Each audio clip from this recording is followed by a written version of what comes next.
ว่าอะไร มันคือเป็นแต่ยากแต่เล่น ฮะ สมเฮ็ดสมขาย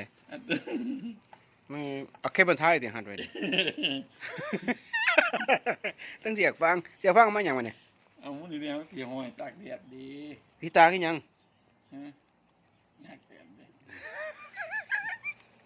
โอ้ย เอามากินหลวงปู่ พ่อค้าสมมาแตะบึงการพี่น้องนี่เด้มันแค่บรรทายหัดมึงห่อสมพี่น้อง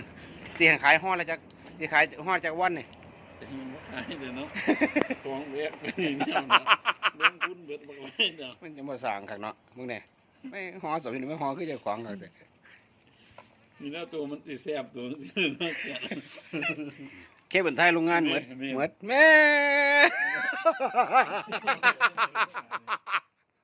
มันสิบ่กินของเฮาว่าแมว คือบ่ถึงดอก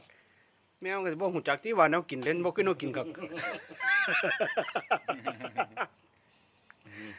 เอาแมวเห็นน่ะเบิ่งห่อสม มันสิว่า นี่เด้ ผมอีหยังนี่เนาะสิว่าให้ได้ สร้างเพิ่นมาแตะบึงการอยู่เด้เห็นน่ะห่อสมสร้างห่อสมนี่